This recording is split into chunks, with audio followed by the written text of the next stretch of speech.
যে আজকে কংগ্রেসের দুবারের প্রাক্তন এমএলএ আজকে তিনি কংগ্রেস ছেড়ে মমতা বন্দ্যোপাধ্যায়ের আদর্শে অনুপ্রাণিত হয়ে আজকে মমতা বন্দ্যোপাধ্যায়ের উন্নয়ন যজ্ঞে সামিল হচ্ছে।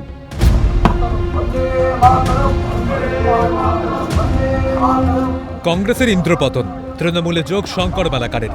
কুশীলভ রাজ্যের মন্ত্রী তথা তৃণমূলের উত্তরবঙ্গের পর্যবেক্ষক অরূপ বিশ্বাস। ঘাসফুল পতাকাও নিলেন অরূপ বিশ্বাস ও রাজ্য সভাপতি সুব্রত বক্সির থেকে। বুধবার সকাল থেকেই তপসিয়া তৃণমূল ভবনে ছিল সাজো সাজো রব। বোঝাই যাচ্ছিল বড় কিছু ঘোষণা হতে চলেছে বা নতুন কোনো যোগদান। বেলা গড়াতেই দেখা গেল অনুমান ঠিক। যোগ দিচ্ছেন কংগ্রেসের টিকিটে মাটিগাড়া নকশালবাড়ির 2 বারের প্রাক্তন বিধায়ক শঙ্কর মালাকার। তৃণমূলে যোগ দিয়েই মুখ খুললেন শঙ্কর। বুঝিয়ে দিলেন বিজেপির বিরুদ্ধে লড়াইয়ে মুখ মমতা বন্দ্যোপাধ্যায় 10 বছর বিরোধী বিধায়ক পদে থেকেও মানুষের জন্য কাজ করতে পারেননি।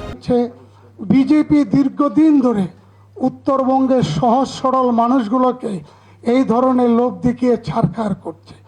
আমি মনে করি বিজেপির সাথে লড়াই করতে গেলে কংগ্রেস থেকে হবে না, একমাত্র মমতা বন্দ্যোপাধ্যায়ের নেতৃত্বে তৃণমূল কংগ্রেস উত্তরবঙ্গের যে ছাড়খাড় করছে বিজেপি, তার বিরুদ্ধে লড়াই করতে পারবে। দুই হচ্ছে, আমি মনে করি আমি 10 বছর বিধায়ক ছিলাম, বিরোধী দলে ছিলাম, মানুষের কোনো সেবা করতে পারিনি, মানুষের কোনো পরিষেবা দিতে পারিনি।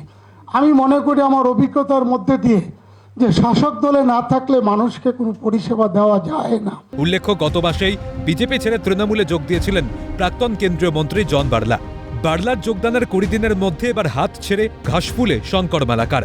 ওয়াকিবহাল মহল মনে করছে 26-এর নির্বাচনের আগে উত্তরবঙ্গে ভিত শক্ত করতে চাইছে তৃণমূল। জন বার্লা ও শঙ্কর মালাকারের অন্তর্ভুক্তিতে উত্তরবঙ্গে আরও শক্ত হবে ঘাসফুলের সংগঠন। 1 বছর বাদে, 1 বছরও বাকি নেই, হাতে মাত্র 10 মাস সময় 2026 বিধানসভা নির্বাচন। তার আগে উত্তরবঙ্গের নিজেদের ঘর গোছাচ্ছে তৃণমূল কংগ্রেস, এমনটা কিন্তু বলাই যায়। আমরা গত মাসে দেখতে পেয়েছিলাম যে জন বার্লা, যিনি আলিপুরদুয়ার লোকসভা কেন্দ্রের প্রাক্তন সাংসদ ছিলেন এবং দেশের প্রাক্তন কেন্দ্রীয় মন্ত্রী ছিলেন, তিনি যোগদান করেছেন তৃণমূল কংগ্রেসে।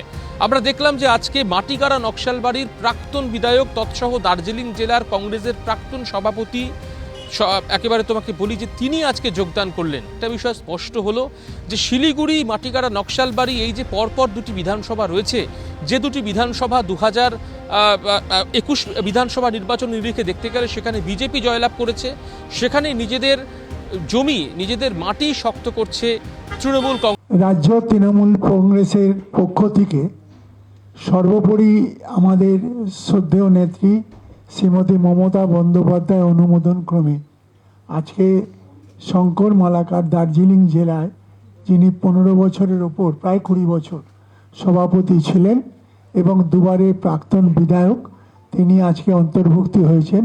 তাকে অন্তর্ভুক্তি করে এটা নিশ্চিত যে উত্তর বাংলায় আমরা শক্তিশালী হতে পারবো। শঙ্কর মালাকারের কথা হচ্ছে অনেকদিন থেকে দলের সাথে যোগাযোগ রাখছিল, সেটা আমাদের দলের নেতৃত্ব তাদের সাথে বিষয়তে আলোচনা হয়েছে।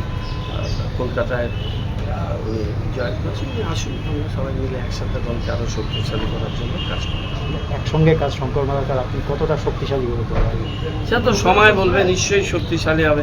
এতদিনের একজন অভিজ্ঞ নেতা, একসময় তো আমরা কংগ্রেসে একসাথে কাজ করেছি, সুতরাং এখন উনি তৃণমূলে আসবেন, মমতা বন্দ্যোপাধ্যায়ের উন্নয়নের কাজে সামিল হবেন, এটা খুবই ভালো সামিল। ঘনাচ্ছে জল্পনা, প্রশ্ন উঠছে তৃণমূলে যোগদানের তালিকায় কি আরও নাম? ক্রিকেটের উদাহরণ টেনে রাজ্যের বিদ্যুৎ মন্ত্রী অরূপ বিশ্বাসের মন্তব্য, পিচে সুইং আছে, আরও উইকেট আসবে। দেখুন, আমরা কাউকে বলছি না যে আপনারা তৃণমূল কংগ্রেসে আসুন। কেউ যদি স্বতঃপ্রণোদিত হয়ে মমতা ব্যানার্জির আদর্শে অনুপ্রাণিত হয়ে আমাদের সঙ্গে উন্নয়ন যজ্ঞে কাজ করতে চান, আমরা তাকে স্বাগত জানাচ্ছি। এবং একটা কথা বলতে পারি, পিচে কিন্তু খুব সুইং আছে, উইকেট আসবে। তৃণমূলের যোগদানের দিনেই দলের সমস্ত পদ থেকে শঙ্কর মালাকারকে অপসারিত করেছে কংগ্রেস। যদিও শঙ্করের দাবি মঙ্গলবারই তিনি ইস্তফা দিয়েছেন। আমি গতকালকে মল্লিকার্জুন খড়গেকে আপনার হোয়াটসঅ্যাপের মাধ্যমে, মেলের মাধ্যমে আমার পদত্যাগপত্র জমা দিয়ে দিয়েছি। তার কপি যদি আপনারা চান আমি আপনাদের দিতে পারি। আমি গতকালকেই পদত্যাগ করেছি। এদিকে তৃণমূলের যোগদান পর্বে শঙ্করের বিরোধী বিধায়ক মন্তব্যকে হাতিয়ার করে সুর চড়িয়েছে কংগ্রেস। প্রদেশ কংগ্রেসের মুখপাত্র সুমন রায়চৌধুরীর বক্তব্য, শঙ্করের মন্তব্যেই বোঝা যাচ্ছে বিরোধী দলের বিধায়কদের কাজ করতে দেওয়া হয় না। যে উনি তৃণমূলের মঞ্চেই যোগদান মঞ্চে বসেই বলেছেন 10 বছরের বিধায়ক হিসাবে এটা ওনার উপলব্ধি যে শাসক দলের সঙ্গে না থাকলে কাজ করা যায় না। আমি শঙ্কর মালাকারকে একটা প্রশ্ন করতে চাই, তাহলে আপনি কি তৃণমূলে যোগ দিয়ে এটাতেই শিলমোহর দিলেন? যেই অভিযোগ জাতীয় কংগ্রেস এবং বিরোধীরা করে যে বিরোধী জনপ্রতিনিধিদের কাজ করতে দেওয়া হয় না। শঙ্করবাবু আজকে তৃণমূল কংগ্রেসের মঞ্চ ব্যবহার করেই তৃণমূল কংগ্রেসকে এই কথাতেই বিঁধলেন যে বিরোধী জনপ্রতিনিধি এবং বিরোধী দল থেকে নির্বাচিত হলে বাংলায় তৃণমূল সরকার, মমতা বন্দ্যোপাধ্যায়ের সরকার কাজ করতে দেয় না। এদিকে দীর্ঘদিনের কংগ্রেস নেতা শঙ্কর মালাকার দলত্যাগ করায় ব্যথিত প্রাক্তন প্রদেশ কংগ্রেস সভাপতি অধীর রঞ্জন চৌধুরী বলছেন, শঙ্কর কংগ্রেসে নেই ভাবতে দুঃখ হচ্ছে, কষ্ট হচ্ছে। হ্যাঁ, শঙ্কর মালাকার আমাদের দীর্ঘদিনের নেতা, আমার সাথে খুবই ভালো সম্পর্ক ছিল। উত্তরবঙ্গে যখনই যেতাম শঙ্কর মালাকারের সহযোগিতা পেয়েছি। সে আমাদের পার্টির একটা বড় উত্তরবঙ্গের একটা রাজনৈতিক ব্যক্তিত্ব। তিনি চলে যেতে তৃণমূলে দুঃখ পেয়েছি, জানি না কেন গেছেন, কিন্তু তিনি আর কংগ্রেসে নেই এটা ভাবতে আমার কষ্ট হচ্ছে, দুঃখ হচ্ছে। জন বার্লার পর শঙ্কর মালাকার 26-এর নির্বাচনে কি উত্তরবঙ্গে জমি শক্ত হবে তৃণমূলের?